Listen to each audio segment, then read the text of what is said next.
Thanks for listening to another episode of the Unlockable podcast, where today we're going to be talking about the year 1990 in terms of video games. Not the decade, just that specific year. The turn of the decade where iconic games like Super Mario 3 and Final Fantasy would grace the North American market for the first time. But it was a lot more than just Nintendo at this point. You had multiple consoles and even some handhelds all competing for children's attention. Please give this podcast a like on YouTube or a 5-star review on your podcast platform of choice. Heck, if you want to write a review for us on Spotify or Apple Podcasts, that would seriously help us out. Let's go.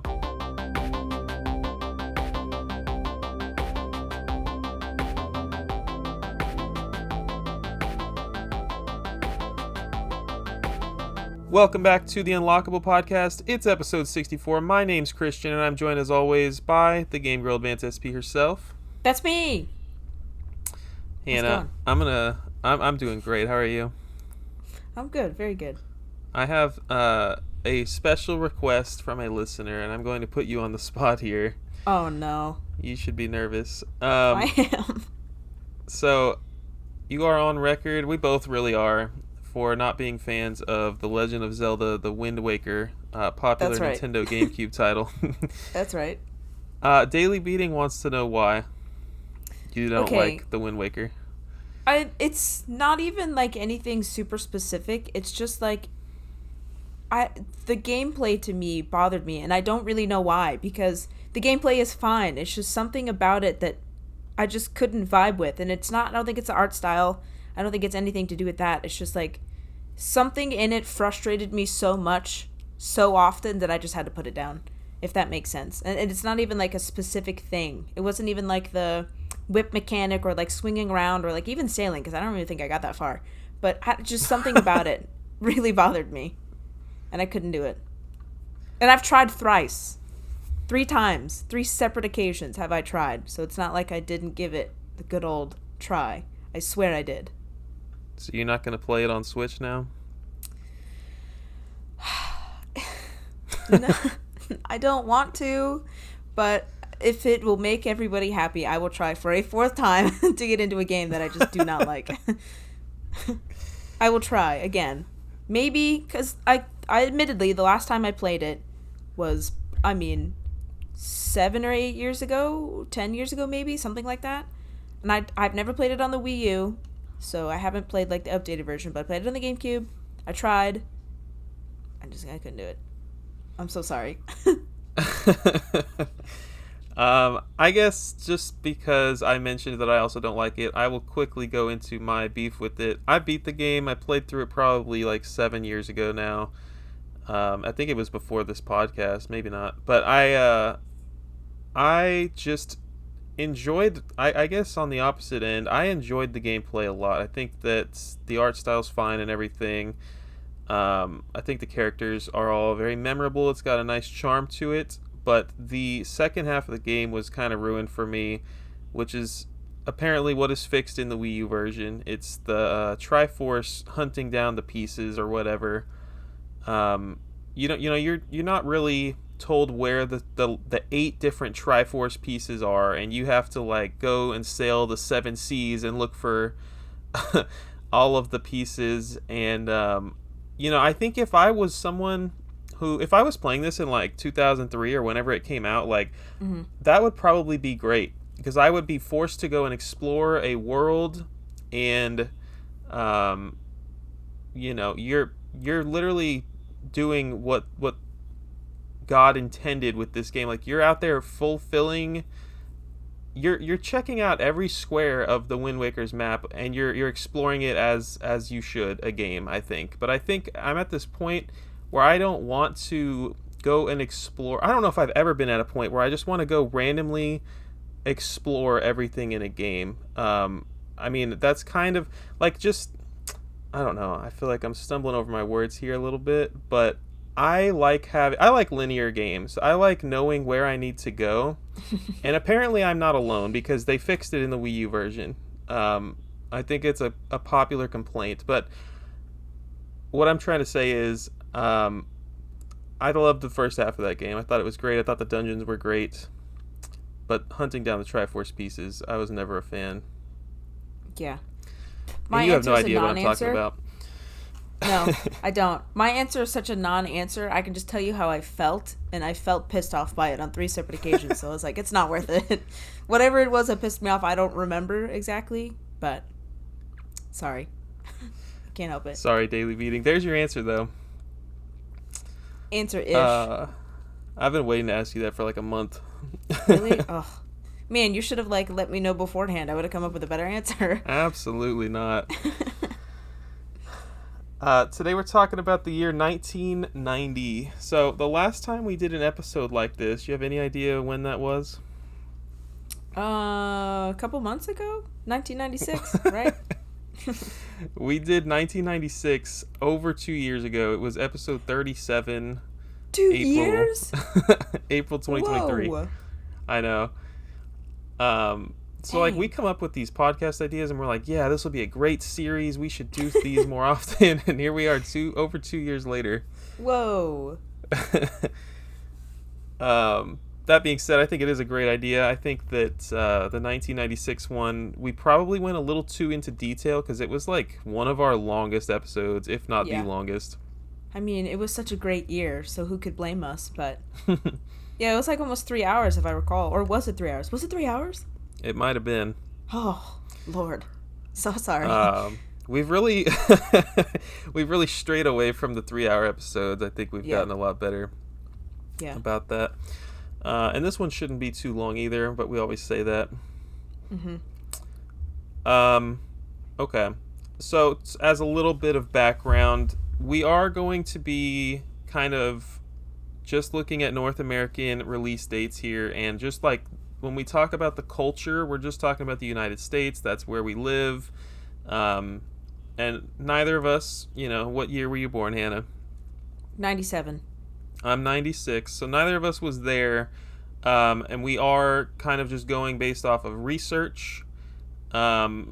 So yeah, when we say like culture was like this and that in 1990, it's not because we lived through it, but yeah, I think everyone knows roughly how old we are, but now you know for sure.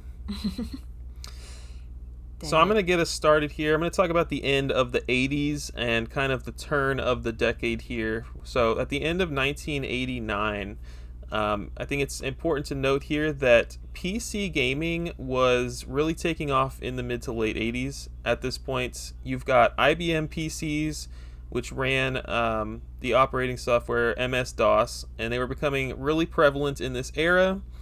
A lot of times you'll be on Wikipedia researching a game, you'll see MS-DOS. That is an operating system. And it was kind of becoming the standard for businesses at this point. It was getting popular at houses. The Amiga 500 and Commodore 64 were still pretty popular. The Commodore 64 had kind of this massive library of video games for it. And it was pretty affordable, but it was getting outdated around this time, and definitely more into the 90s. But as the 90s go on, PCs would boom in popularity for gaming. We would get that beautiful big box PC era of gaming, and the most popular games for just general computers in general in 1989. You had SimCity was massively successful.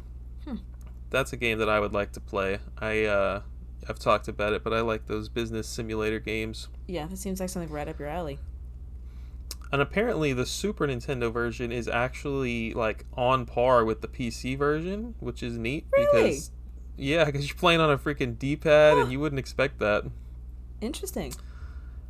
Prince of Persia, very popular in 1989. Populous, don't know much about that one. I think it came to TurboGrafx. And then Leisure Suit Larry 3. No. That one was kind of surprising to me. I didn't expect to see that one at the top of the charts, but those are 4 of the most popular games from 1989 on the PC. Meanwhile, in the world of consoles, you had games like Mega Man 2, DuckTales, Teenage Mutant Ninja Turtles, and Ninja Gaiden to really be popping off on the NES in 1989. And then over on the Game Boy, you had Tetris and Super Mario Land, both of which released in 1989 in North America. And obviously, Tetris, insanely successful, would continue to be a huge deal throughout the early 90s. Everyone was buying a Game Boy, and it was coming with Tetris. Um, and if you didn't have another game to play, you were probably picking up Super Mario Land after that. Insanely successful games. Yeah. And like super hold up well today. Yeah, absolutely. I actually just played, I think this year, Super Mario Land, and I thought it was a lot of fun. Very solid game. Nice. You can take it away. What were the big boys doing in 1989? So, I have, and honestly, some of these I'm like, if had you told me that they were a thing, I'd be like, what are you talking about? Anyway, we'll start off with the big boys. Nintendo, everyone knows what they were doing, right? Nintendo released the Game Boy in July of 1989 in North America. The console sold 300,000 units in Japan in the first 2 weeks, and an additional 40,000 units in the US at launch. Crazy numbers. The NES had been out for about 4 years at this point, so while they were still putting out games, it wasn't like fresh on everyone's mind. I was just browsing the Wikipedia just to see like specifically how many games came out in '89, and I counted about 100. That's a lot of games For which for the console? NES. NES? For the Okay. NES, yeah, is crazy. So everyone, they were sitting up pretty, they were sitting high, they were freaking taking people out left and right with their Game Boy. It was crazy. Atari's a little interesting. So Atari released the Atari Lynx. I always called it Linux, which I know is not what it's called, but it's called Lynx. I don't know why. Which was the first ever handheld console with a color display and a backlit screen. Oh, lovely. How lovely the backlit screen is. It seems the launch of the Lynx was a little shaky, so apparently there was like a shortage of parts that they needed. And so obviously they couldn't really roll out as many as they wanted to, so they missed a worldwide or a nationwide release of the 1989 Christmas season, which really hit them because they lost Wow. super many potential sales to the Game Boy. So imagine how history would have been different if there wasn't a lack of parts, which is actually a common theme amongst like these handhelds. I guess I don't know. It was just Interesting. they were not rolling out the parts like they needed.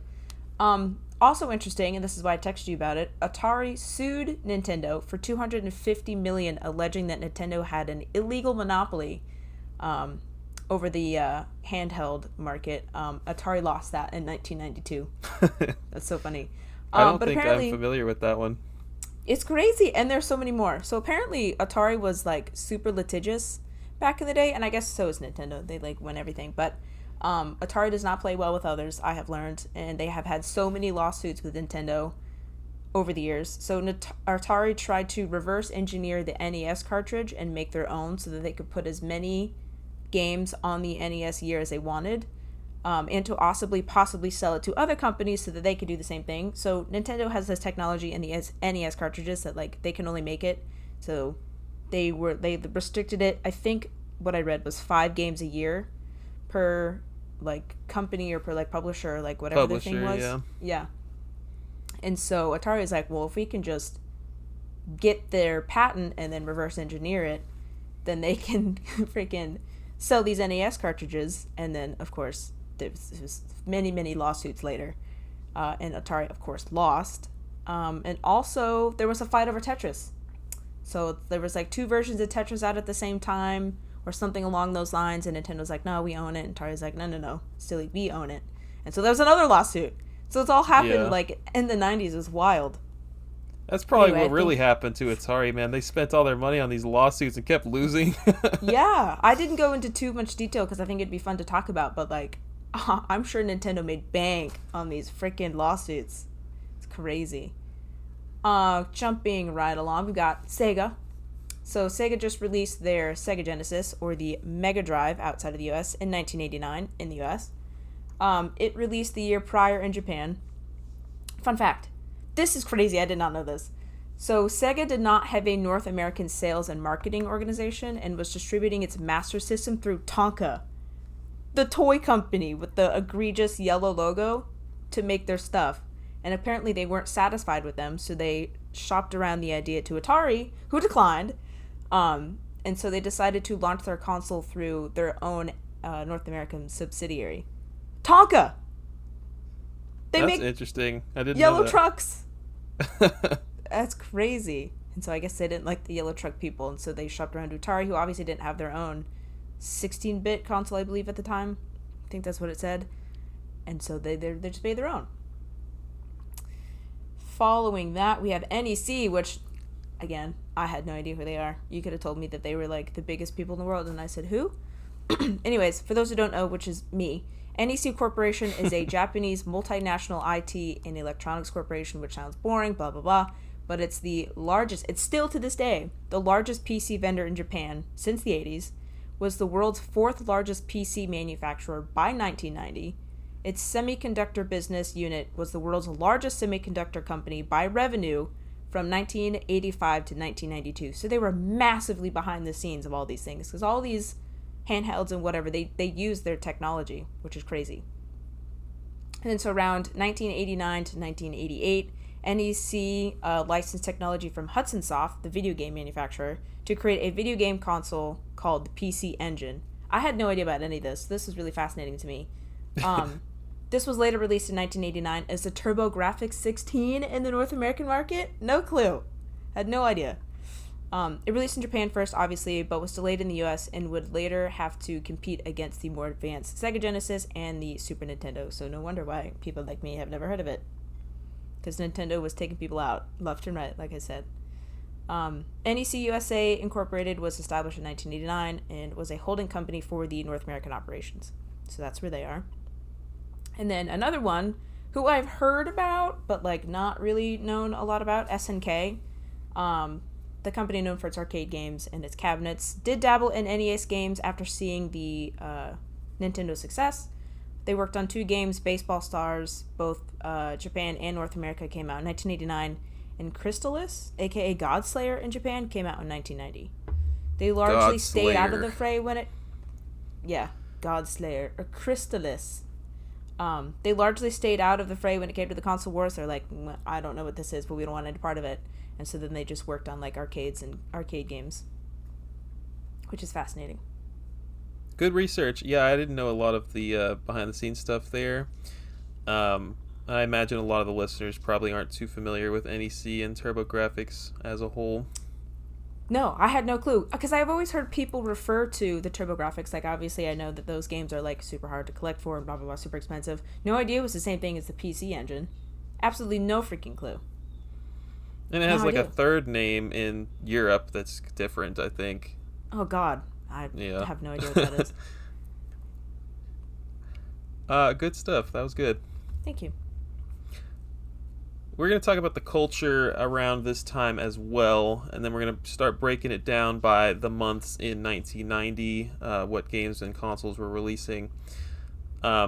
My research, the primary demographic was boys from 6 to 16 years old for just video games in general in the late 80s.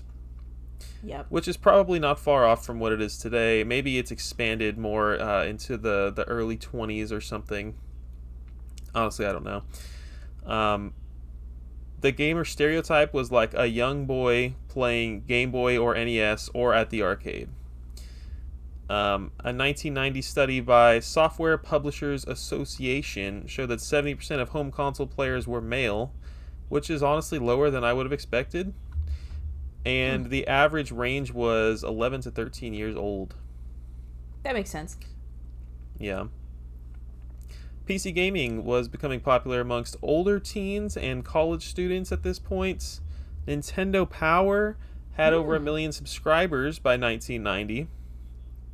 Wow.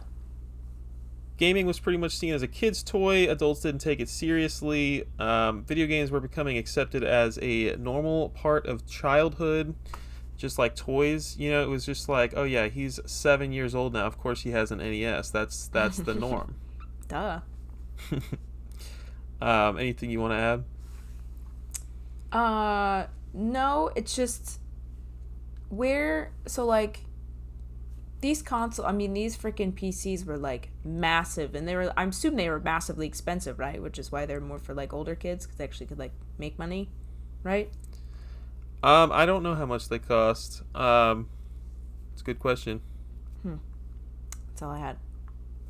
I think that PCs, like as far as like being targeted by the older generation or the older kids, was like there was a lot more setup. You know, we have Windows today. You just fire something up and it's super easy. But it was like you pop a cartridge into an NES, the game plays. But there, I Yeah. think my understanding is that there was a lot more setup involved with just playing games on an IBM PC or whatever. Hmm. Um, That's a technology I don't know. It's like foreign to right. me. It's alien. Super That alien. would be some serious research if we were to ever do an episode on like 80s and 90s PC gaming. I think that requires a lot more knowledge about like technology too to be able to explain Mm, that, and that's not me. that's a good point. Um, okay, well, I did write down some events, or one event that took place in 1990, and that was NWC, Nintendo World Championships. Yeah. This is a pretty famous event because nowadays the cartridge is one of the most collectible, desirable things you could hope to own as a video game collector. But let's talk about it. This is pretty much the world's first national, not pretty much, this is the world's first national video game competition. It's kind of like esports before esports. Um, Nintendo toured around 29 US cities in March, and a bunch of people, they had different age brackets, but you would compete to try to get the highest score, the highest combined score across Tetris, Rad Racer, and Super Mario Brothers. Hmm. And it wasn't like all three games, just the full games. It was like you had 6 minutes and 21 seconds to play this modified cartridge that had like a fraction of each of the games. Like I don't know how you would have a fraction of Tetris, and I don't know exactly how the cartridge works, but it wasn't like, my understanding is it wasn't the full Mario 1 game. It was like a few levels from Mario 1, and then you would move on to Rad Racer or something like that. Um, that might need some fact checking, but the point is you had 6 minutes and 21 seconds to get the highest combined aggregate score that you could across all three games. So you only had like 2 minutes and 10 seconds per game. Dang. And it was like just cut you short. Boom. Move on to the next one. Damn. Right. Cutthroat. The finals were televised. They took place somewhere in California. They sent all the finalists out to California, and it was televised, which is pretty cool. I wonder if that's on YouTube or something. That is a good question. Famously, the winners would get, or like, I don't know if it was the winners, the finalists would receive gray Nintendo World Championships cartridges, which at the time, I don't know, it's like I've got this Tetris, Rad Racer, Mario Bros. Cartridge. Like, I can't finish all three of the games on it. What's so special about this? Um, but nowadays, you know, there's only so many of those that exist, and Mm-hmm. I mean, people pay hundreds of thousands of dollars to own one of these. I think it's a pretty cool little piece of video game history, and it's definitely a trophy if you were to ever own one. Do we know how many there are out there, or how many were given? I think that knowledge is out there on the internet. I don't have the Nice. answer in front of me, Right. but I do think we have that documented. Nice. Nintendo Power would later hold a contest to give away gold versions of those cartridges. So Ooh. you could win one of, I think, like 50 or 100 gold NWC cartridges. And yeah, those are also incredibly valuable, scarce, hard to find, all of the above. Are those more valuable than the regular gray ones? It's another good question I don't have the answer to in Okay. front of me right now. Okay. So Anything else, sorry. Hannah? No, I think that's it. Yeah, how much do they sell for? Hundreds of thousands of dollars Okay, for okay, sure. okay. Okay, no specific price. Got it. um, okay, if you don't have anything else for that, we can move into the monthly breakdown. Monthly breakdown it is. So I will start it off with January, of course. The Consumer Electronics Show, CES, was held at the Las Vegas Convention Center. So I don't know. I didn't look to see specifically, but I assume that was just like obviously a tech show. But I wonder if it was like a predecessor to E3 or like what the. Do they still have this? That would have been a good thing to look up. Anyway, NEC and Sega showed prototypes of the Turbo Express, and then Sega showed uh, prototype of the Game Gear. So that was pretty cool. Sega announced that 20 third-party titles would be released for the Genesis by the end of 1990. That's a lot of games per year. And they would continue to develop games for the Master System, so you wouldn't have to worry about that. Also, 35 titles were announced for the Game Boy. And I didn't clarify if Nintendo... I assume Nintendo did not make a presence. I assume that was all like third-party titles. But still, that's a lot of games, too. You're talking about throughout the course of 1990? Yeah. Okay. That's all I got for January. Pretty slow year, I'd say. Then we got February, which I didn't write a lot for this because everyone knows about it. Super Mario Bros. 3. It's the third game in the Super Mario Bros. Series, and it was released on the NES. Yeah. This one's pretty cool, though. I didn't know. So Valiant Comics begins publishing their Nintendo Comic System. They only got to publish stuff from 1990 to 1991. Comics included things or IPs from, or like Super Mario Bros., Zelda, Captain N the Game Master, Metroid, Punch-Out, and of course they had stuff about the Game Boy. Now, I looked it up because I wasn't sure, but Captain N the Game Master, it seems like a really cool concept. Do you know what it is? I think you and I have looked into it a little together. But anyway, the comic is based on the show, which aired from 1989 to 1991. It's about a boy and his dog who are transported to a world called Videoland, and he has to become the hero, Captain N, and save Videoland from Mother Brain. Yes, the Mother Brain from Metroid. So that was pretty cool. It's a crossover event from even third-party characters, so it has stuff from, of course, like Mario and Zelda and all that, but also Castlevania made an appearance, Mega Man made an appearance, all in the TV show, though. So the comic, they didn't want to have to license those third-party characters, so the comic didn't include those, which is unfortunate. But it still included the Nintendo characters, which was cool. And that's all I got for February. Moving into March, we have the Neo Geo made its... Oh, go ahead. I did add one more. I'm going to talk about it real quick. Golden Axe also released in February. It was a Sega Genesis title. I couldn't tell you how popular it was at the time. It's obviously regarded as like one of those iconic Genesis games that Sega owns. It's on every one of those Sega compilations that releases. Maybe a little bit of rose-colored glasses on when people think about Golden Axe. I feel like it's not an incredible game, but it is kind of a famous beat 'em up. It's a staple on the console, and it was ported from arcades. Not nearly, I mean, probably just insanely overshadowed by Mario 3 that month. Obviously, one of the most successful video games of that era of all time. I'll talk about some sales numbers later, though. See, every time I hear the word golden, it's immediately finished with Goldeneye. I've never once thought of Golden Axe. Even though I think Golden Axe was one of the first Genesis games I ever owned. I found it at a thrift store and I was like, oh, what's this? Golden Axe? Never played it. Have no intention of it, but still own it. Anyways, March, we got the Neo Geo made its debut in the US at Chicago's American Coin Machine Exposition. What the hell is that? Otherwise known as ACME. ACME. The Neo Geo was announced and demonstrated on January 31st in Japan, so we got it 2 months later. Or at least a demonstration of it. We didn't actually get the release. And then a game release, Phantasy Star 2, a science fantasy RPG developed and published by Sega for the Genesis. It's turn-based combat, and it's also menu-based, meaning it allows the players to give commands to their party through the menu. It takes place 1,000 years after the first Phantasy Star. You play as Rolf and his friends as they investigate why the protector of Moda, another Mother Brain, so that's a common theme back in the day, has started to malfunction. I don't know why there's so many Mother games. I mean Mother Brains in all these games, but it's a common fear, I suppose. Next, we have Chip and Dale Rescue Rangers, which I have seen many, many times. It's so cute. Love Chip and Dale. That was like my shit when I was a kid. Not this game, but like going to Disney. Yeah. And like, they were so freaking cute. I loved it. It was developed by Capcom for the NES, based on the Disney animated series of the same name. An arcade version was also released by Nintendo in 1990.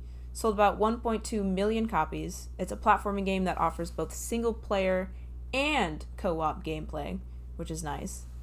This is the second Capcom developed Disney game after DuckTales for the NES. Yeah, this is one of those ones that's like a must play. I've never seen the show, I've never played the game. I've heard the song. That the opening theme is quite catchy for the show. It's fantastic. I loved that show. And back in the day, they were like way bigger than they are now. Like if you asked a 5-year-old or 6-year-old what Chip and Dale was, they'd be like, "Who the fuck is that?" I barely know. No, back in the day, they were so cool. And I remember because we don't live that far from Disney World. Not that we went often, but when we did, they had like the character meet and greets with like them in their costumes. And I just remember being so excited. I was like, oh my God, it's the real Chip and Dale. But yeah, good stuff. Good stuff. March pretty good. April, we have Bonk's Adventure. So I think this is our first TurboGrafx game that we're going to mention here. And one of the last, probably. Bonk's Wah, Adventure, wah. kind of a big deal because it really like became the face of the TurboGrafx. I mean, and the PC Engine as well over in Japan. But it's like this guy was not a launch title. I guess most people know Bonk. If you don't, he's like a little caveman baby. He's a cave baby with a giant head and a little body. And for some reason, like the 90s were just like filled with like these caveman-esque video game characters and stuff.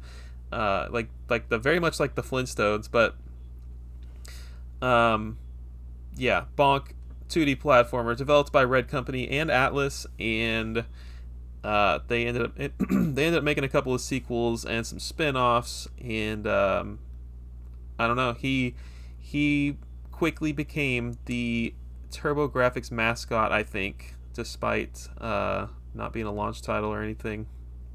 Atlas, like the Atlas? They did help develop that game. Yep. Wow. Interesting.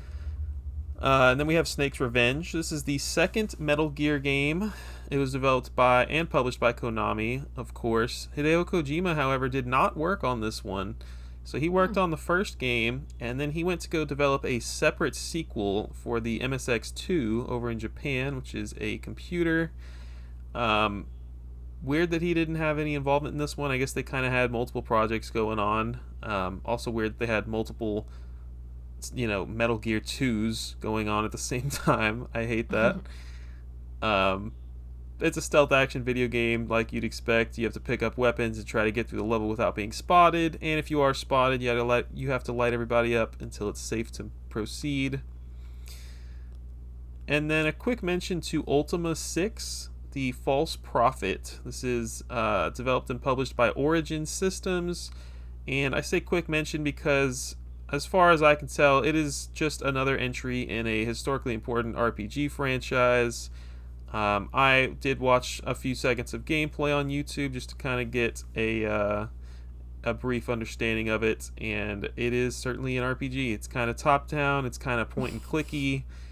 It's pretty cool. It looks like it's probably not aged so well. 35. Holy crap! It's been 35 years since 1990. That's it for April. Okay, we got May, which is a decent month, I would say. So we got Ys 1 and 2. And honestly, I think we could do an episode on the Ys series too, because it is just wild, wacky, crazy. But anyway, this is an enhanced remake of the first two Ys games by Nihon Falcom.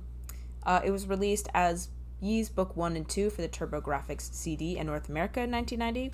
The full titles of the games are Ys 1, Ancient Ys Vanished, and Ys 2, Ancient Ys Vanished, the final chapter. It was one of the first games to use CD-ROM, which is why the game was able to have enhanced graphics, animated cutscenes, and voice acting. Cool. Wow. Yeah. I am super wanting to play those, but I don't know which ones are the best versions to play. I'll be honest with you. I know I have them on the DS, and I'm very looking forward to that, but, I don't know. Anyway, then we got Ninja Gaiden 2, The Dark Sword of Chaos. Also, there's two Ninja Gaiden 2. The other one's called, Black or something, released in 2006. I was like, certainly that's not the one he's talking about. A little confusing there on the numbering and the wording, but whatever. It's a hack and slash platformer developed by Tecmo for the NES. An arcade version was also released, or announced by, or introduced, I suppose, by Nintendo for the Play Choice 10, which was their arcade machine in 1990. The game reviewed very well and received a lot of praise. It was nominated for many awards in Electronic Gaming Monthly and Nintendo Power for awards like Best Theme and Fun, Best Play Control, and Best Overall. Received lots of 8s out of 10s, with reviewers saying the visuals were much improved over the first game, and they also appreciated the high level of difficulty. Certainly emphasize the high level of difficulty. That game is tough. I imagine the first one is also tough. I remember Yes, it is. all of them being tough, or hearing that all of them are tough. Right. Although I feel like we didn't mention this, but maybe it's obvious. We're not covering every game that came out this year. We're just kind of covering the big hits, the big names. Yeah, that would be like an 8-hour podcast if it were every game. I don't have anything for the month of June if you want to keep going into July. Man, what a bummer June is. But yes, we will go right into July. And we got great games over here in July. We got Final Fantasy. Everyone knows about it. It's an RPG developed by Square for the NES. Came out in Japan in 1987. And I didn't realize it took us 3 years to get it. Usually it's like a couple months or a year. It's usually not that long. So I wonder what the holdup was there. Also, fun fact, to know this, it was developed under the working title of Fighting Fantasy, but was changed due to trademark issues. Thank God. Because Fighting Fantasy, to me, seems like a fighting game. Yeah. And it's very misleading. Final Fantasy, way better. Then I mentioned this one earlier, but I thought I would write it down anyways. Chrysalis, an action RPG developed by SNK for the NES. You play as a young magician who has just woken up from cryogenic sleep. Oh, cool. After being placed there by villains of the Great War before nuclear war rained down in the year 1997. And so he wakes up and he discovers, oh my gosh, wait, I might be the key to saving the world. What a cool concept. I enjoyed cool. that one, so I wrote it down. The far future of 1997. I know. It's like, oh man, shoot. I mean, totally plausible. Cryogenic sleep, though, sick. That is cool. Final Fantasy, kind of a massive deal for North American audiences. I think that it was... I mean, I didn't do a ton of research on it, but everyone knows Final Fantasy. We're 16 titles in now in 2025 with a million spin-offs, and I think that it laid the groundwork for a lot of turn-based RPGs. Yeah. And obviously, it still is. Really? Yeah. Honestly, we need to get on playing the new one, whatever the remaster is. Oh, you mean the 7 remake or whatever? Retrograde or very confusing again, whatever it's called. But it's coming to the Switch, yay! So we can play. Absolutely. We have been requested. We got a comment a few episodes ago for doing an episode on Final Fantasy VII. So. Really? I'd be open to it. That would be a long episode. Yeah. Would it be the original one or the remake? Definitely the remake. Okay. Oof. I couldn't do both. That's a long. So August, we got. So you were talking about SNK a bit. They released the Neo Geo MVS. Now, there's the Neo Geo MVS and there's the AES, and they always confused me a little bit. But the MVS stands for Multi Video System. It's an arcade cabinet. Okay, there's that one. Later on, the next year would be the AES, which is the console. So that's all you really need to know about those two. It didn't come out until the following year. We're not going to talk about it a whole lot. But in arcades, the Neo Geo MVS started being sold in August. It was famous for its, like, you can, typically somebody sends out a arcade cabinet to an arcade. It's just one game and that's it. The Neo Geo MVS literally had slots for you to put 4 different games in, just like an NES cartridge. Like, they had these massive cartridges and you could switch between them at any point. Cool. And it wasn't just like the arcade owner had to go in and switch it. It was like there was literally a button on the cabinet for the player to say, okay, I want to play number 3. Let's play this game. Oh, Um, that is very cool. so cool. How And did it? because of I know you're not gonna know, but how did it do it? Did it just, if there were 4 cartridges in it, did it, obviously a robot hand didn't pick it up and put it in, or did it just switch? I'm so confused. I do know the answer to that, I guess. I mean, they're all 4 plugged in at once. There were 4 different cartridge Oh, okay. slots Oh, okay, for okay. So one you didn't have to motherboard. physically take it out and put it in. Okay, I understand. Right. Okay, but robot Um, arm doing it? How cool. right, with like a clear, you could see the inside of it. That'd be awesome. But like, ooh, okay, hold on. What if you integrated like a claw machine and you just pick up a game and you have to play whatever that one is? That would be fun. Cartridges on. I wanted to mention this because I always thought that the AES console that comes out in '91 is super powerful, definitely like as powerful as the arcade cabinet, and the arcade cabinet is already like the most powerful arcade cabinet that's the world's ever seen, basically. Mm-hmm.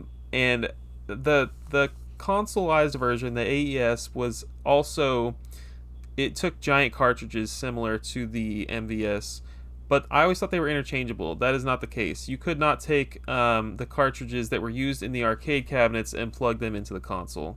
They are actually Oh, different sizes. bummer. Um, MVS was super successful because the console, I mean, the cabinet wasn't super expensive. Games were interchangeable, meaning you didn't need to replace the entire cabinet to go and get some new games in your arcade. You know, if you got tired of like the Donkey Kong arcade cabinet, it's not like you could just replace it with a different game. That was kind Yeah. of like the big draw to the MVS, was you could just keep this same cabinet in your arcade and have, you know, a new game every time a new game comes out if you want. You could change it up every couple of months or whatever. That's neat. Very cool marketing idea there.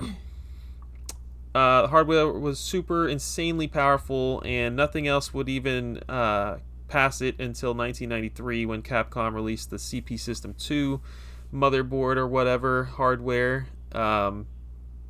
But yeah, became one of the highest earning machines in North America and Australia in 1990. Some of the most popular titles that I'm sure most of us haven't heard of that released in 1990 for the MVS. You got Cyber Lip. This is a sci-fi run and gun. Magician Lord, a fantasy action platformer. And then What? Nam 1975, which is exactly what it sounds like. It's a Vietnam War game. It's a shooter. And I don't know if you've seen Wild Guns on the Super Nintendo, but it's like Yep. that, where you have your characters at the bottom that you can move left to right, but really what you're doing is like controlling a cursor on the screen so that you can shoot people with it in the background. Oh, It's cool. one of those games. Nice. And then, aside from all that awesome Neo Geo information, there was also Splatterhouse that released on the TurboGrafx 16 this month. It was developed and published by Namco, ported from arcades where it was originally released in '88. This is like famous. You know about Splatterhouse? I do. I do know because it's expensive, right? Probably. Yeah. It is certainly gruesome and gory. It's a hack and slash beat 'em up, whatever you want to call it. It's got the guy with, you know, he looks like he's got the Jason mask on, but Mm, it's just a super violent and gory game, and it was known for that. And it's heavily inspired by Western slasher movies. nice. And that takes us to September. So we're getting close to the Halloween season, and Konami decides they're going to release the third Castlevania game for the NES, Castlevania 3 Dracula's Curse. I did want to mention that they did release their first handheld Castlevania the prior year for the Game Boy, Castlevania The Adventure. Is that good? Is that a good one? It's not, no. Oh, rats. Much like Mario and Zelda, we had Super Mario 2, which was not really a Mario game at all, but it was super different. And then you had Zelda 2, and it's like they were trying something different. It's all of a sudden it's side-scrolling instead of top-down.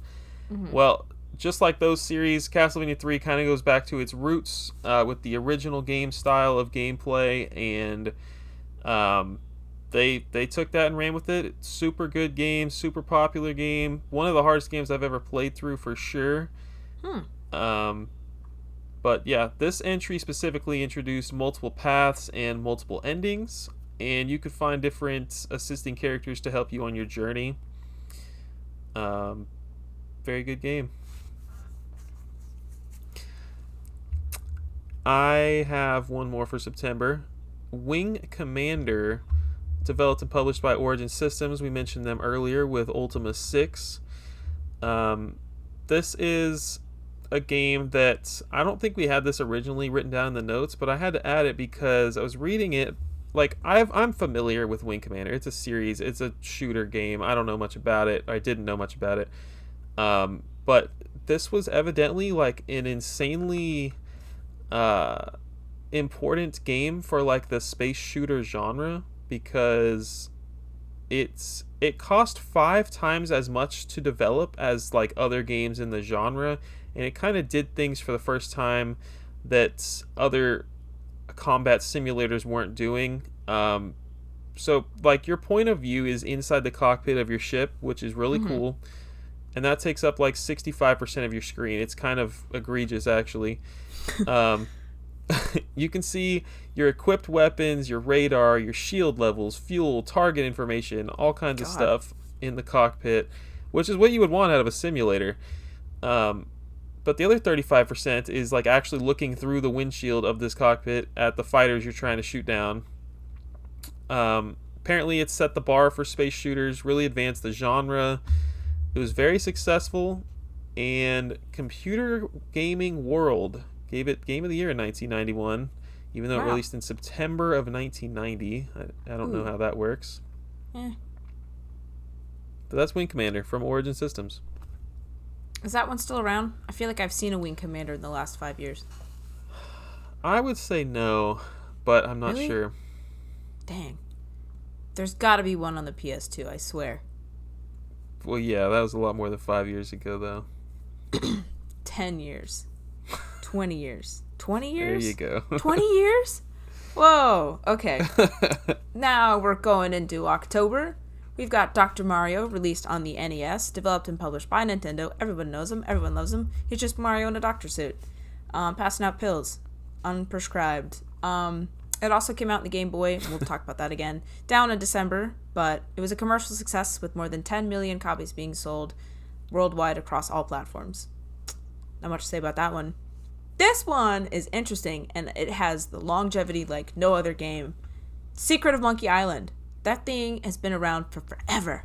I'm sure you know about it, but it's a point-and-click adventure game developed by Lucasfilm. Yes, that one, the Star Wars guys.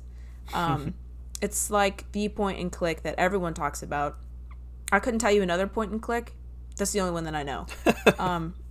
Released on the Amiga, the MS-DOS, Atari ST, and Classic Mac OS, but like I said, it's been on freaking everything. It recently just got like a remastered remake version by Limited Run Games. I don't know what it is specifically, but like within 2 years, I think, or a year, maybe 5 years. I don't know. Time is crazy. I don't know why I keep saying that. The atmosphere on the game was based on the Pirates of the Caribbean ride at Disney, which I thought was cool. Super great ride. It's like one of the best rides at Disney. Love it. And it smells so good. Developers made the death of the player impossible, which I didn't know about, which means the game is basically is really heavily based on exploration. So it's like you're not going to get punished for trying to explore the world. You're not going to die, like jump on a landmine or like whatever, something like that. You can't die, which I thought was cool. It's a 2D adventure played from a third-person perspective using point-and-click interface to navigate the world and explore its surroundings. And you play as a young man who dreams about being a pirate. So it's kind of like Goonie vibes, if you will, mixed with like Pirates of the Caribbean. You play as like a young kid. So I thought that was neat. I've always wanted to play Then, that game. I think it looks like a great time. I watched gameplay of it. It looks beautiful. Mm. Like the pixels and the sprites, they look so good. Very colorful, very alive. I liked it. And then the next one is a game I have never heard of in my entire life, Devil's Crush, which is a pinball game. Who would have thought? Developed by Compile for the TurboGrafx 16, and Compile is most notably known for You know it. We've talked I about it. don't. Oh, it's Puyo Puyo. Come on. Wow. I know for sure we've talked about it. It is the second installment in the Crush Pinball series after Alien Crush. It was also ported and released on the Genesis, but not until 1991. The game features eerie occult imagery like skulls and skeletons and demons. Oh my! And then another fun fact is some of the imagery was changed from the Japanese versions to the North American versions because, of course, we're scared of things over here. So all the pentagrams were just changed to generic stars, and the coffins and the crucifixes were just changed to vases.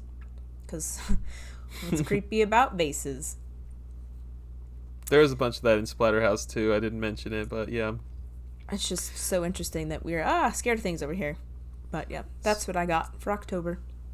Devil's Crush, and there's another one called Alien Crush. They're just like apparently really great pinball games on the TurboGrafx. I do enjoy pinball games. The one Space Pinball or whatever that came on the computers, excellent. Absolutely fantastic game. Love that one. We got to do an episode on that game. I think we should, or just fun pinball machine games, because there's and regular pinball machines are fun too. But love it. Moving into November now.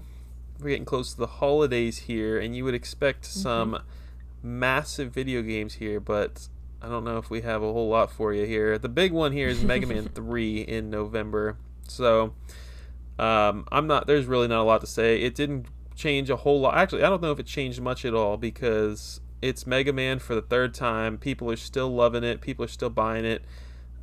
It's just one of those really great Capcom platformers that they were well known for by 1990 for sure. King's Quest V comes out on PC.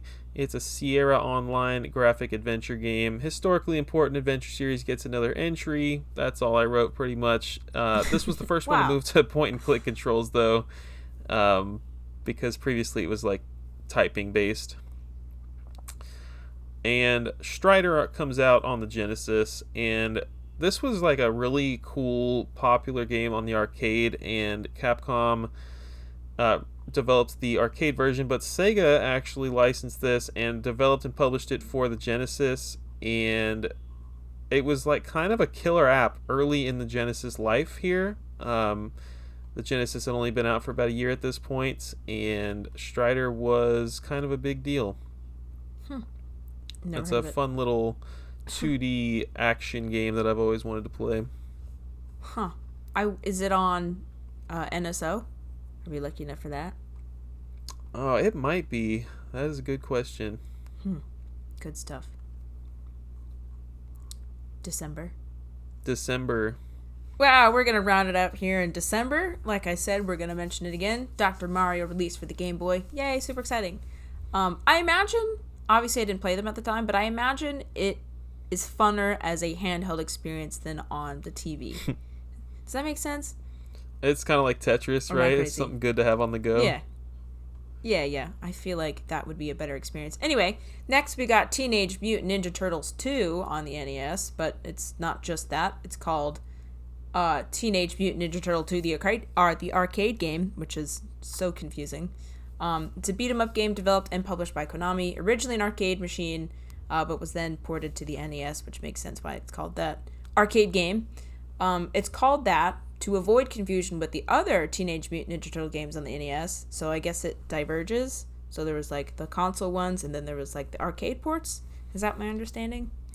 Yeah, I was told, or I was listening to Generation Behind podcast, and they were talking about how the Ninja Turtles the first Ninja Turtles NES game is just called Teenage Mutant Ninja Turtles, and that's also what the arcade game was called.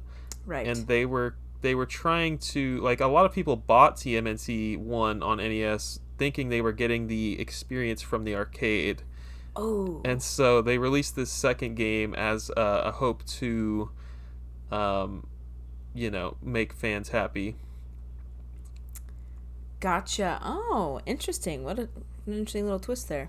Anyway, this was cool though. It has 2 new levels which feature new enemy characters, including 2 new bosses that were specific to the NES port. They are Tora, the polar bear beast guy, and Shogun, the Robotic Samurai.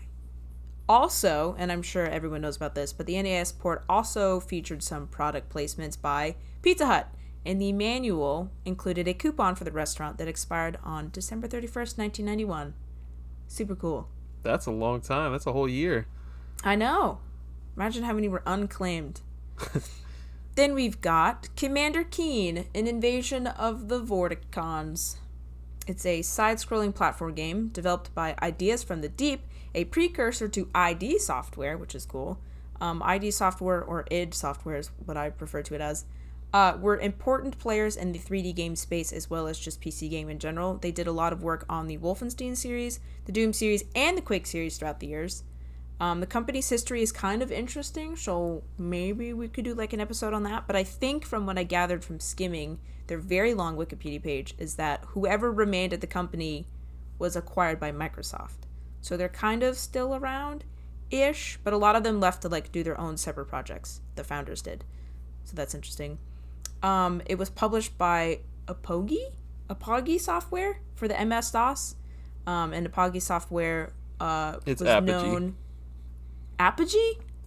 Right? It's APOGEE or something. Apogee? Yeah, never would have thought that was how you pronounced it. Anyway, yes, that one is known now as 3D Realms Entertainment and was founded in Garland, Texas. Do you know that? I did not know that. Where is Garland, Texas? I have never heard of that city. I know id Software is also, I think, from Austin, Texas. Really? Okay, cool. They also created the Duke Nukem series, so they've been around the block. In Commander Keen, you play as an 8-year-old boy genius as he retrieves stolen parts of his spaceship from cities on Mars, stops aliens from destroying landmarks on Earth, and hunts down the leader of the aliens. And this is actually part 1 of a 3-part episodic series. So I thought that was pretty neato. Then we have the Turbo Express releases. No idea what this is prior to this, but it is a 16-bit handheld console by NEC Home Electronics. They come back again. Branded as the Turbo Express handheld entertainment system, mouthful, in the US, called the PC Engine GT in Japan. I like that name way better. It is essentially a portable version of the TurboGrafx 16 home console that came out 3 years earlier, retailed for $250 in the US, which is $600 in today's money. Crazy. More than a Switch 2. Yeah, that's wild. A significantly higher price than the Game Boy, which was at $90, and the Game Gear, which is at $150. So you can imagine how many moms and dads did not buy that one for their kiddos. It offered a backlit active matrix color LCD screen, which I think is just fancy for it had color and it looked nice. Only about 1.5 million units sold, which was far behind sales of the Game Boy and the Game Gear at the time. And honestly, the thing just looks like a weird tank, less fun and dull OG Game Boy if you look at it. It's like weird rounded edges.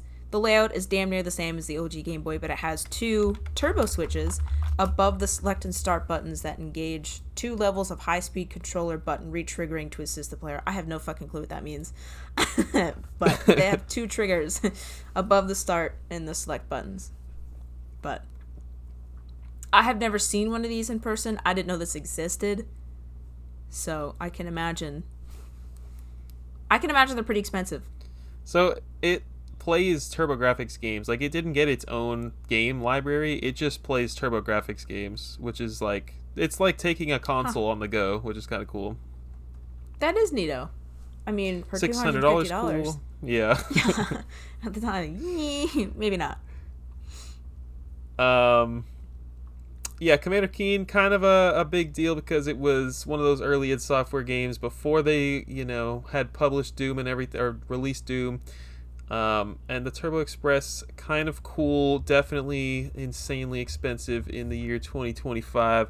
I'm sure in 50 years, the Turbo Express will be just like the amount of like ones that are still around and working with like original parts is going to be so low. I don't think there's going to be one that exists, because when I was looking at this stuff, the capacitors or whatever the heck that in it like break all the time. Yeah. For the screen and for sound specifically. That's what it always seems to be with these old electronics, is the freaking capacitors. Yep, just gone. That's it for December. That's it for December. I have one quick honorable mention for a TurboGrafx game. I don't know when this came out. It's just sometime in 1990, but it's Ninja Spirits. It was developed by Hmm. IREM. Is a hack and slash about avenging your father, who was killed by a half man, half beast in an alternative feudal Japan. Ooh, about Yeah, it. it sounds pretty exciting. Um, got very good reviews. It's often regarded as one of the best games on the console. It's super difficult, and I just wanted to shout it out because it seems like kind of a popular title, at least in 2025. Nice. So I did write down specific video game series that started in 1990, and that's obviously a lot of these started in Japan first, so I thought it'd be cool to mention them since they weren't in the US breakdown. Let's do it. So we got Fire Emblem with the release of Shadow Dragon and the Blade of Light. We Mm, have F-Zero on the Super Nintendo. Commander Keen, which we talked about. Monkey Island, which we talked about. Also, Railroad Tycoon was the first Tycoon game, and they're cool. around still. We got Pilot Wings, Turrican on the Commodore 64 and the Amiga. Dr. Mario again. And then this one, I don't know, kind of Super maybe counts, but Super Mario World is like it's like the own direction in the Super Mario, but I don't know if that one really counts. But That's cool. Fire Emblem, obviously a big deal. yeah, that one's still around, and it's even more popular now than it was back in the day, of course. Americans wouldn't know anything about that in 1990. Nope. And then I also have companies founded in 1990. It didn't say specifically like when they were founded.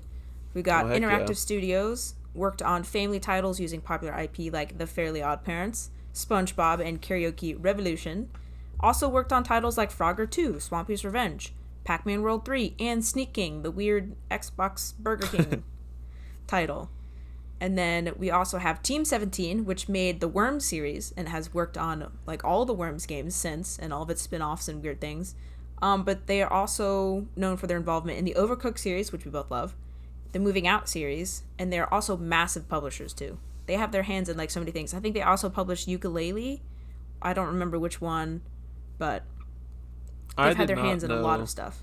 I would not have thought they were around 35 years ago. That's pretty wild. Neither would I, and I didn't know they were involved in Worms. That I've seen that game everywhere. All those Yeah. games everywhere. Worms Armageddon, Worms whatever, Worms Shooty Blaster, Corpse, something whatever it is. But yeah, I thought that was neato. Didn't say the specific month, but they were made then. Cool. Thanks for doing that research. You're welcome. Let's talk about a few arcade games here that released in the year 1990. So the biggest one, I think, of this list is Smash TV. And that's saying something because I don't think most people know what Smash TV is. Nope. uh, I like this game. I think it's pretty cool. It's a twin stick shooter. I'm just not sure how influential or important it is, but it is a twin stick shooter that's like very similar. It's like very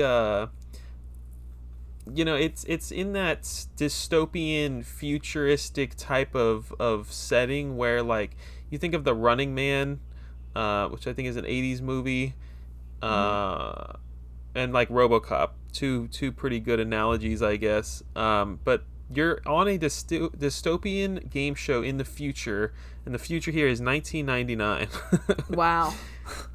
So you're surviving waves of enemies while getting cash and prizes in hopes to escape alive. That is the whole goal of the game. It's two-player co-op. It would eventually come to like every console known to man, but developed by Williams, it was arcade exclusive at first. Hmm. Fun game. I think you and I could enjoy playing through that one next time you're in Texas. That's a fun That game. sounds fun. Aliens. We love Alien around here. Yeah, we Aliens, do. the 1986 movie, got its own little arcade cabinet in 1990. It is a side-scrolling run and gun, very similar to Contra. Like all arcade games, really, in this era, you have these massive, gorgeous sprites on the screen, and they look so good. It's got two-player co-op, and you can play as Ellen Ripley Nice. or Corporal Hicks. Ooh, we should play that one too. I would love to. This is a weird game. I've never heard of it. You've never heard of it. It's called Pit Fighter. It's developed and published by Atari Games. This is like a weird fighting game with some really realistic graphics, and it's almost like full motion video style of graphics. But you win money every match you fight, and you get to progress for like, punching and kicking people until they knock out. It's kind of like Street Fighter, but it's not exactly like that, because you're just like getting like some random guy out of the crowd will want to come and fight you, and you got to kill him, and then you get some money for it. It's just like a weird concept. Nice. Even weirder is the fact that you can play 3 players simultaneously. It is a freaking it's like a fighting game where 3 people play at the same exact time, and you can knock out the enemies. It's weird. Why specifically 3? I wonder that too. Like, is it just because like making room for 4 people on an arcade cabinet would have been a little harder? Oh, that's a good point. Sometimes you're fighting more than one opponent at a time, so it's not just a 1v1. Sometimes it's a 1v3. But I had to write it down because it was relatively successful in 1990. It sold 5,500 units in the U.S. Not bad. Wow. Magic Sword Heroic Fantasy. I've never heard of this game. You? Nope. Mm-mm. Developed and published by Capcom. Looks like a fun little hack and slash. It's 1 to 2 players. Wikipedia says you fight through a mystical tower to save the world, as you do. Gorgeous. And I have heard of this one. I've maybe even seen it before. It's called Kadash. This is an action RPG developed and published by Taito. It's medieval fantasy themed. It's a side-scrolling action game with some RPG elements. I know I said action RPG already, but it literally is like moving left to right through the world. Maybe I've played this game, but there would be a lot more. Maybe there would be a lot more of games like this in arcades. Apparently, they were pretty popular in Japan, but like you would get to experience to level up your character, and there's like magic and stuff, and yeah, it would later be ported to the TurboGrafx and the Genesis. That sounds like a super fun experience, but how many quarters would you have to spend? Right. That sounds super unenjoyable to me. It's perfect for being ported to one of these millions of compilations on console now, where you don't have to spend any money. Yeah, where you can save and go back. Not to do it in one standing. Crazy. That's all I have for the arcade scene. And look at that. We are moving through this episode pretty quickly here. Yeah, we are. Favorite games from Hannah. Favorite games from 1999, Hannah. What you got? Xenoblade Chronicles 2. No, okay. Honestly, I have not dabbled a lot in the games of 1990s, so I'm just going to be super basic and say Dr. Mario. Yeah. And Mario Bros. 3, just because I have zero experience with all the other ones. I've played some of these games. I like TMNT to an extent. I like Mega Man 3. I like Ninja Gaiden 2. But the ones I'm going to go with, obviously Mario 3. Everybody loves that freaking game. Smash TV, we talked about. Castlevania 3. Those 3 were probably my 3 favorites that I've played from the year. Big sin of mine is not having played Secret of Monkey Island, though. I really want to play that game. Yeah, that one seems really, really fun. It looks beautiful. Apparently the music is like non-repetitive and it's very nice, which is something that's, kind of worrisome, but it sounds really good. And it sounds like so many people love it. Like, it's such a cult classic. I feel like we need to get on it. Yeah, absolutely. Take us through some of the highest rated reviewed games of the year.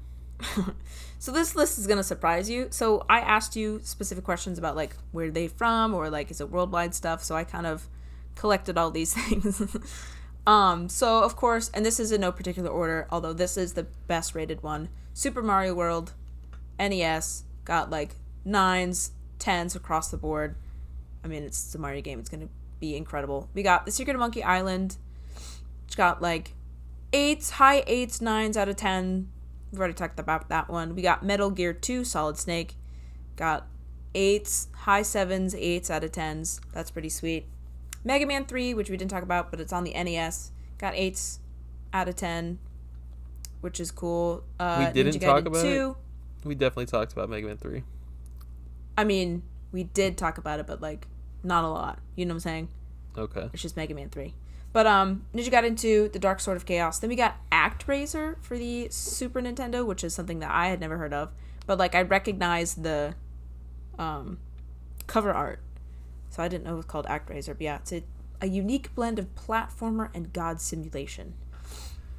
I've Got heard 7 great and 8s things. out of 10. I believe it's an RPG. Yeah. Got RPG elements.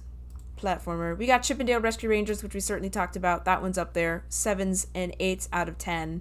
We got Loom for the PC and Amiga, sorry, which got 7.5s, 8s out of 10. It's a musical, story-driven adventure by LucasArts. I have never heard of that in my life. I'm looking at the cover art. That's pretty wild. Yeah. Cool, huh? That is pretty cool. We got F-Zero for the Super Nintendo. It's got 7 8s out of 10s. We all know it. It's a futuristic, super fast racer, which just came out. Oh, no, that's the other one. The F-Zero one for the GameCube, right? Yeah, it just came came to out. Switch 2. Then we got Dr. Mario for the NES and the Game Boy, which it only was like 7.5s out of 10, which I don't know. How could you have made that better? I don't know. But I love that game. Is what it is. Here's one we did not talk about, and I believe this series also started in 1990. Castle of Illusion starring Mickey Mouse for the Genesis and the Master System. So obviously Mickey Mouse, it's a classic Disney game. It's a platformer. Super pretty looking. Very mysterious, but also bright and fun. It got 7s out of 10s.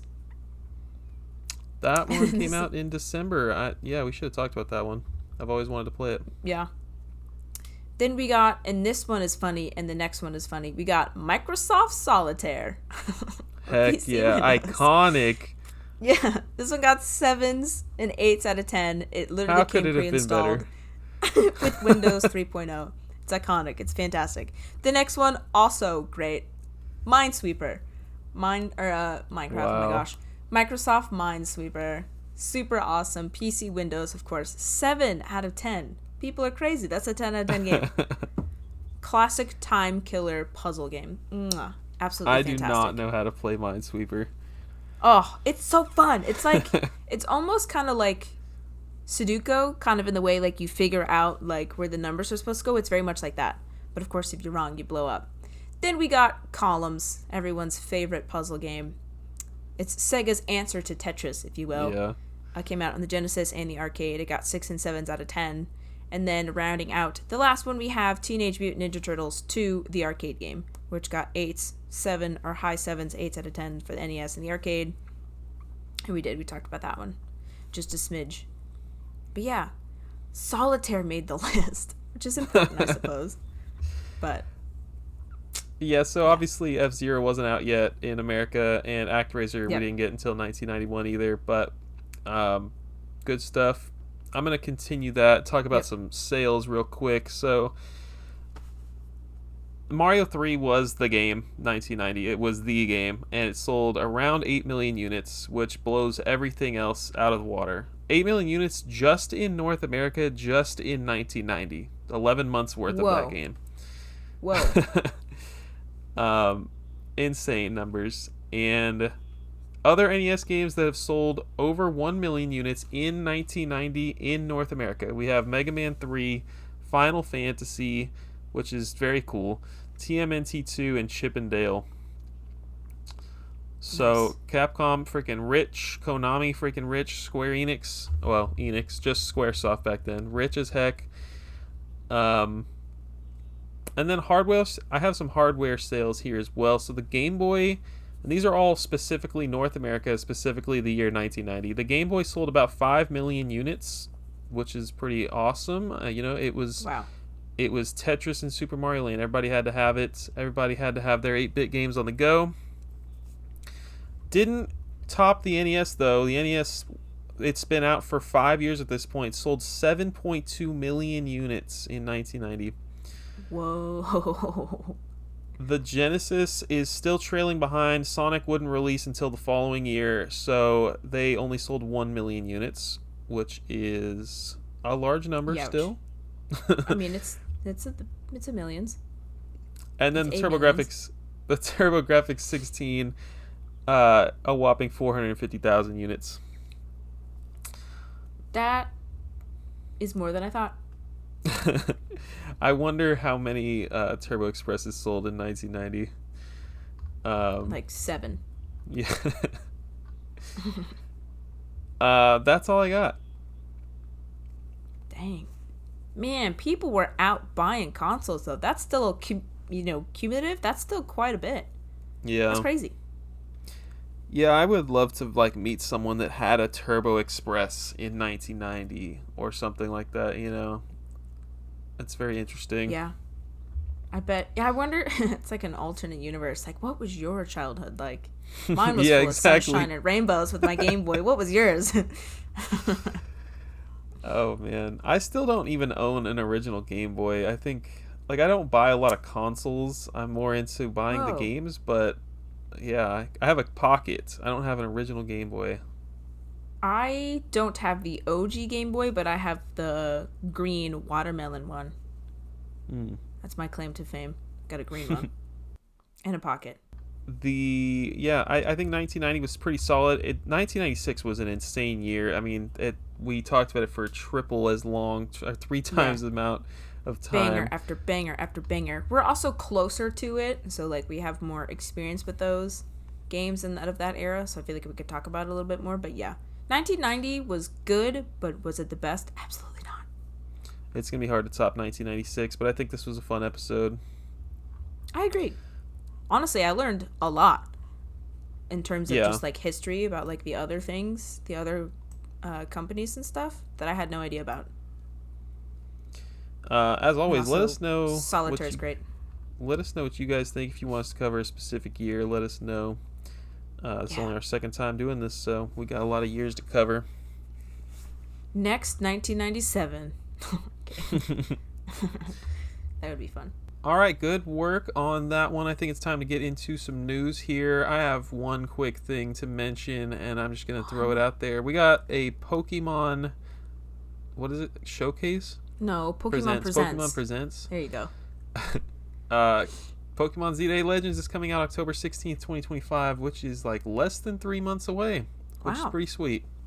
That's all I got, That Anna. sounds awesome. Oh, well, did you mention that there's a Pokemon Legends Z Switch 2 bundle? I didn't mention that.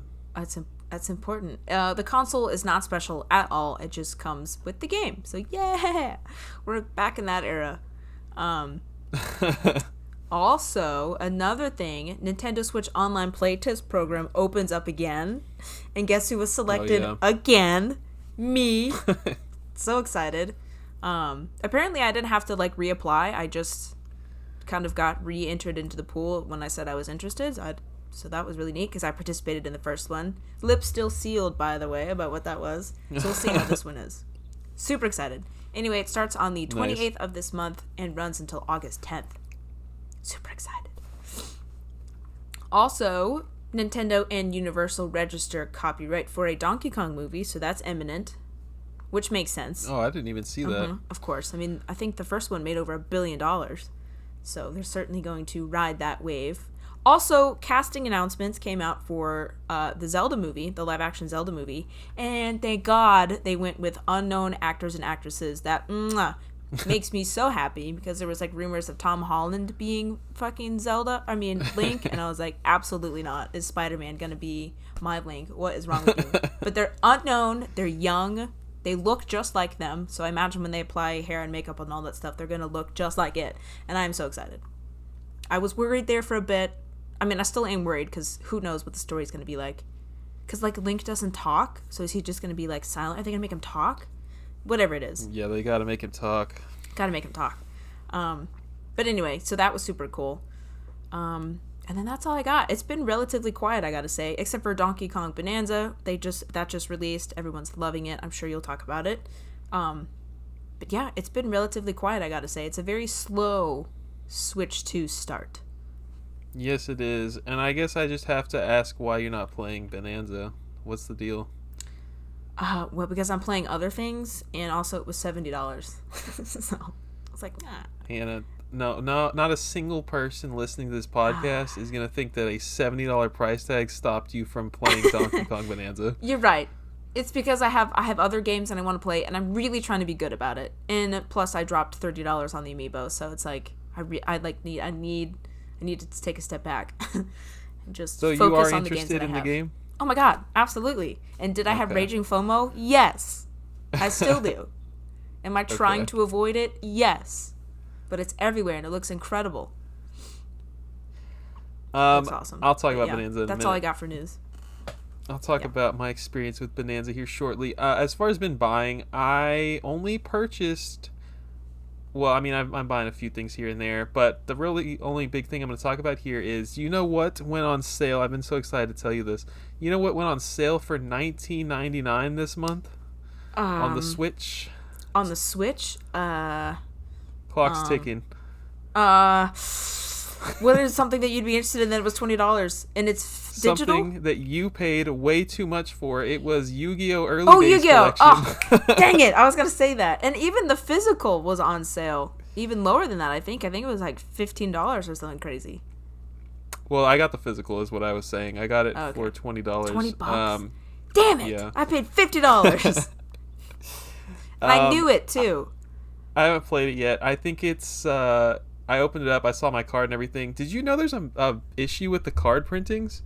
Yeah, I did because mine's fucked up, and I said that's fucked up. Yeah. And you everyone can was send like- it back. Nuh-uh.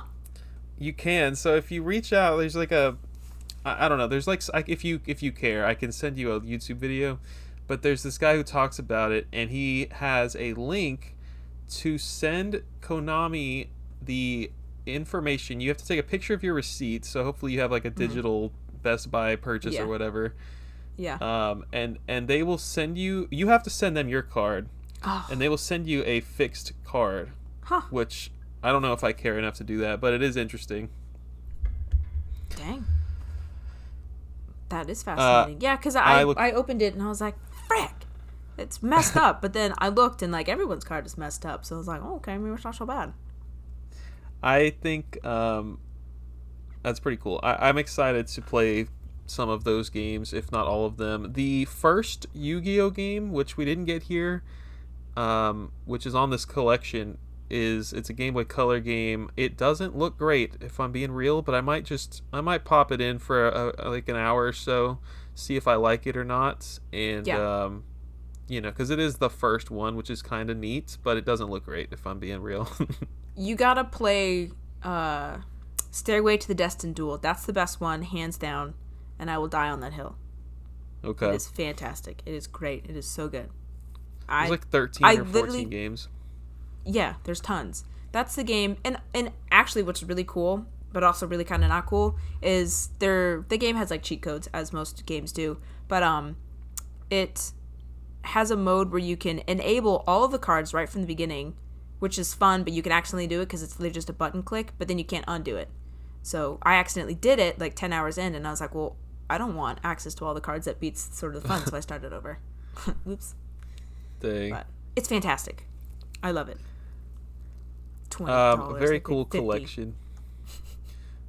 We talked about it too. You said you were gonna wait for a sale. I know. You didn't. I'm a damn liar. See, I'm trying to be good on what I say. I'm a darn liar. What did you buy this month? So like I said, the Donkey Kong amiibo, which is fantastic. So cute, by the way. Little Pauline, cute, so cute. Donkey Kong, awesome. I also bought and am playing Pow World. Ha! Look at me. I'm playing a game on the PS5. Digital, by the way. Full price. And that's been Wow. a blast. I know. My friend, we tried to play it a long time ago. I have a Surface, which is like basically a tablet with a keyboard. And so I downloaded it on Steam to try to play it, and it like broke. It I broke remember my that. Surface. My Surface was on fire.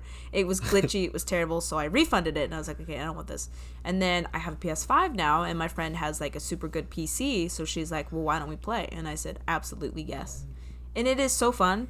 She is like an expert at it though. She like knows everything and she's like building things and like she's ordering her pals around and doing whatever, and I'm just like la la la la, like dying and collecting things and like, but it's super fun. It's like Pokemon, but like we haven't got to the gun part of it, but it's like they say, Pokemon with guns, and I'm enjoying it. It's very fun. Yeah. Is that game like still in early access? Is it finished? I don't know. I paid $30 for it, so I can't imagine them charging for early access, but I don't know. I know that. I mean, I've seen some updates recently. Like they're definitely still working on that game. I probably put like 10 or 12 hours in. I had fun with it. It was a good time. Did you play co-op or by yourself? I played co-op. Yeah, co-op's the way to go. I can't imagine it being as fun by myself. I would not enjoy that game alone. I feel like it would be almost like Monster Hunter. Not fun by yourself. Whoops. Well, that's cool. Yeah, that's all I've been buying. Honestly, I thought that game was free. Maybe it's just out of early access, and that's why you had to buy it. Maybe. And I guess that's all you've been playing too. No, you'll be super proud of me. I started Baldur's Gate 3 on the PS5. Right. Yes. So I don't know if we talked about this, but I have unlocked a new section of my nerdhood, my nerdum, if you would. And I started playing D&D, like the actual tabletop game, with my friends, and it's fantastic. We play like every week. We played it for months. And this is Baldur's Gate. It's like the quintessential D&D game that's like on computers and stuff like that. And it is fantastic. It is brutally difficult, and I'm just playing on like the standard mode. And had I not had any experience with D&D and like the dice rolling and like all your classes and like all the different things you could do, I would be so lost because it does not explain shit to you at all. Not a damn thing. So had I not known about anything, and I've only played for a little bit of regular D&D, so I know like so small of the things that you can do, but when I opened this game, I was like, it just throws everything at you and it just expects you to know it. But it is so fun. It's like, I imagine the experience on the computer is a little better than the console, because just like not being able to click on things and like having to, whatever, it doesn't matter. But it's fantastic. I'm 20 hours in. You can literally do almost anything.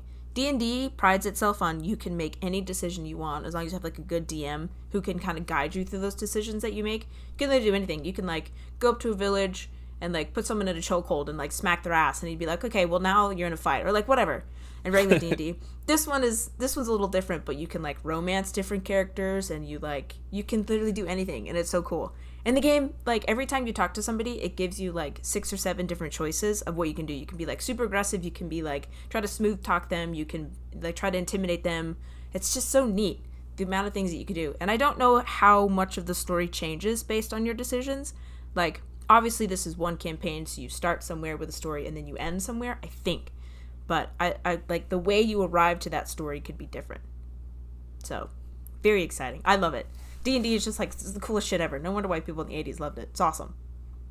Well, that's awesome. I look forward to hearing more about it in the coming months. I don't know anything about Baldur's Gate. That's pretty cool. It's fantastic. I would super recommend it as someone who loves D&D, but also super be hesitant to recommend it because it's like such a steep learning curve. Like you might have to like do a little bit of research before you play it, because you just be like, fucking, what does that mean?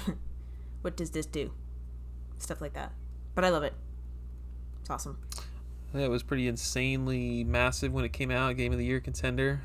No wonder. It's fantastic. Every single line from everybody is voice acted. There's cutscenes all over the place. So I can't imagine if there's 6 or 7 different options. Every time you click an option, the tree of that is incredible. And they all had to voice act all of that. So bam, branches out everywhere. So cool. Very cool.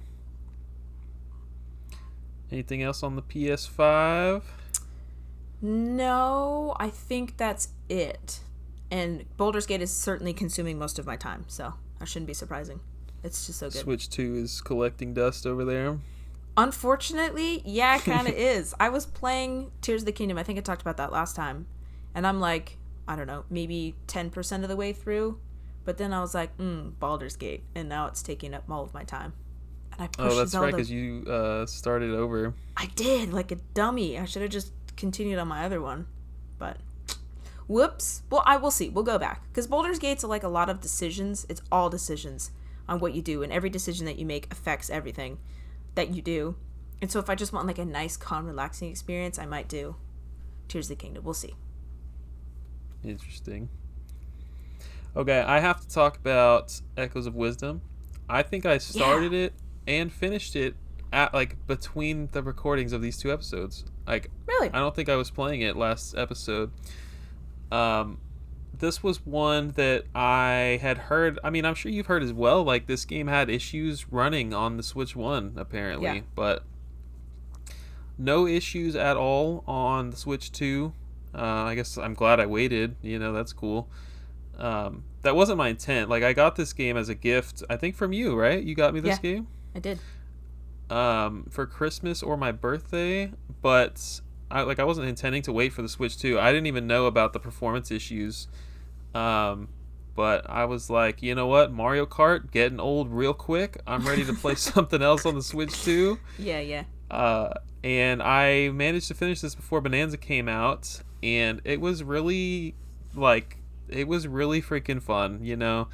They have really kind of like let go of the reins on the player with like the latest Zelda games. You have Breath of the Yeah. Wild, Tears of the Kingdom. Obviously, it's just like go explore, do whatever the heck you want in whatever order. But Mm-hmm. you wouldn't really expect that from a 2D top-down Zelda like this. Um, I guess 2D is not the right word, but a top-down Zelda like this, like it's because you can go and learn all these echoes and craft stuff. I guess like create echoes.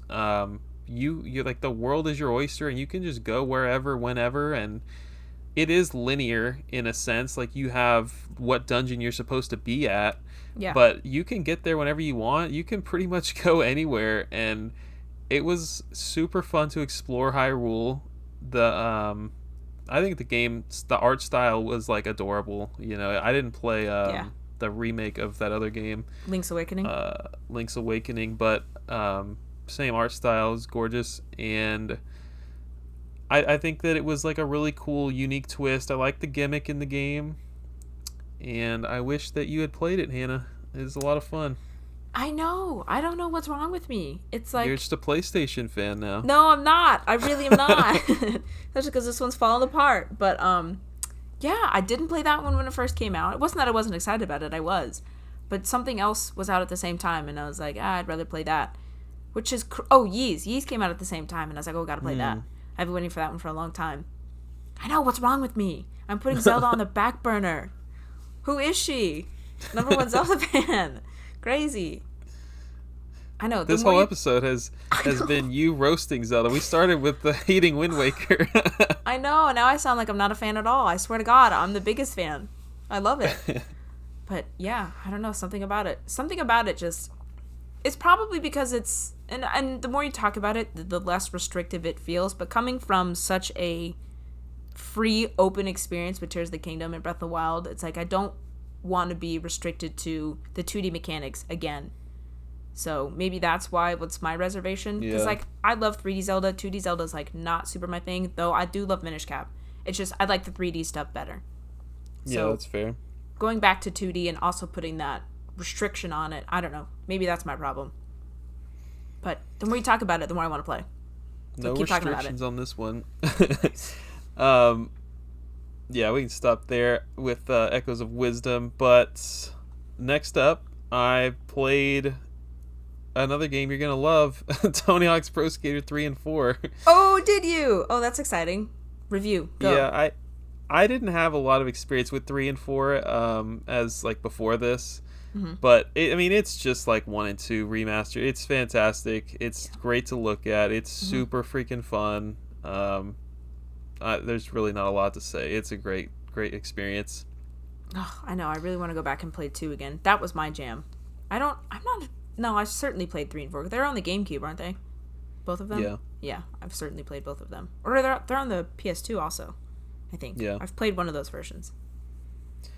So that came to Game Pass day one, and I played probably like I'm like halfway through 3, so I've still got a long ways to go, but a lot of fun. I'm actually doing all of the challenges on, the tour mode or career mode or whatever they call it. Yeah.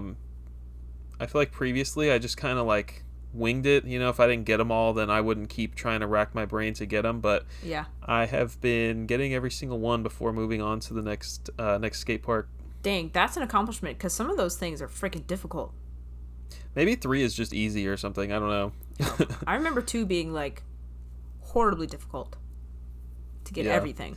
Yeah, I felt the same way. And Donkey Kong Bonanza, talk about it real quick. I'm not going to spoil anybody, but this game is like, I didn't watch anything other than like the first Nintendo Direct about this game. Yeah. I didn't know what the heck I was in for. I just knew that like it was going to be amazing. And it was a day one pickup for me, and no pre-order bonuses anywhere, which is annoying, but unrelated. What? This game is kind of like it's mind-numbing. The same way we talk about how Zelda Tears of the Kingdom and stuff is like you just like continue to see things all over the world that you can just, okay, let me just do that real quick and then I'll turn it off, and it's like you're sitting there for 4 more hours. It's Yeah. the same way with Donkey Kong. It's like you are looking for bananas, but there are other collectibles like a freaking Banjo Kazooie, like some kind of N64 collectathon out here. It's like Yeah. there's so much to collect, and you're constantly close to another collectible, and you're just like, well, I don't really feel like stopping. I'm just gonna keep playing for 6 more hours, and it's it's addicting, and you could. I mean, it is like Mario Odyssey. That's what everyone compares it to, but easier, Yeah. maybe. Like you're not so much completing challenges as you are just like exploring and destroying every brick in your path and trying to get everything. So a little bit different, but it is like Odyssey. Is it like Donkey Kong 64 where there's just like stuff everywhere? Everything to do, or Yeah, I think so. But yeah, it's a pretty good analogy. dang. Ugh, the FOMO, man, is crazy. It sounds Yeah. so good. And just being able to like go in there and just like beat the shit out of some rocks. I don't know why, but that just sounds so enjoyable.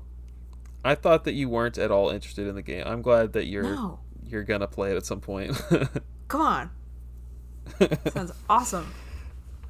The last thing I'm going to quickly mention is the other night I was playing The Little Mermaid on NES. Aw, why? The real reason is because on Generations Behind, my friend Craig he just hypes this game up to the moon, and it's like the most basic Capcom NES game I've ever played. It was like kind of a letdown, but it's just a really no. easy NES game. Like you could beat it in 30 minutes and like it was fine. It was a video game. But Dang. the music, dude, they literally have the song, the one but it's an 8-bit version of like the Little Mermaid theme song, which is kind of sick. It was pretty cool. That's awesome. I love The Little Mermaid. I adore the Little Mermaid. I don't know why. I thought this game was like late 90s, or I thought this movie was like late 90s, but it was like 1989 or something. Really? Are you sure? Yeah, it's crazy. Huh. No, but it is a lot. It is somewhere around there. I love The Little Mermaid. It's fantastic. It was one of my favorite movies growing up. And also, me and my friend just recently watched like a whole bunch of Disney movies. Like all the sequels that no one's ever heard of. The Little Mermaid 2 with Melody is fantastic. That is a great sequel versus Really? Cinderella 2, which is trash. Yes. I've Great. always heard that all the sequels are just garbage. Nope. No. The Little Mermaid stands up as one of the best sequels to any Disney movie I have ever watched. It's fantastic. That is enough of a recommendation. I might actually watch that. You should. It is. The music in there is great. It's the original voice actors and actresses. It is fantastic. But all the other ones, garbage. Don't watch the other ones. Also, here's a fun fact for you. Did you know The Little Mermaid had a TV series? I feel like maybe I knew that. I don't know. I think it had, I believe, and now this is just from my memory, I believe it had 3 seasons, and the art style is like wackadoodle-doo. Like, for whatever reason, some frames she'll be like super white and pale, and then other ones she'll be like damn near olive skin, and it's like, who, where are we? It's like the animation coloring just is so off. But Little still Mermaid great. was 1989. The second one was 2000. And yet it's fantastic. I'm telling you. Was there a third one? I don't think so. Oh, There's there was new- a third one in 2008. There's New Beginnings, which is a prequel, and that one's actually good too. Not as good as 2. What? There's another one? There's a prequel, yeah. That's crazy. Yeah. And they're good. The Little Mermaid is fantastic. Just all around. I still have my childhood VHS for The Little Mermaid. Dude, me too. I have a whole garbage sack full of, not that I'm going to throw them away, but that's just the most convenient of VHS tapes. Heck yeah. That's what I'm talking about. They're worth nothing. Nobody wants them, but I like them. I can't get rid of them. Anyway, what a weird tangent. Episode 65. It's not a tangent because episode 65 is going to be Little Mermaid games. It's going to be all about Disney games. That would actually be kind of fun, actually, because there's tons. I will do that with you anytime. Oh, yes. Fantastic. Speaking of the podcast, this was the 64th episode. We probably hinted at doing something N64 related, and we came up with nothing. We sat on the phone for an hour. We tried so hard. We wanted to be original and not just do something basic, and we came up with nothing. So the 64th episode came out, and Oops. it has nothing to. It's about a year where the N64 didn't even exist. That's what we went with. That's right. What N64? Yeah. But we tried. We really tried. I mean, we were there for an hour just clickety-clackety looking at things and nothing. Yeah. I remember being very hungry on that phone call. Too. Maybe that was the problem. Yeah, it was a lot. But anyway, this one turned out great. 1990, not so bad. Even with all the tangents, it still came out to like an hour and a half, which is nuts. That is crazy. We either talk faster or we put less information in. Where can the people find you, Hannah?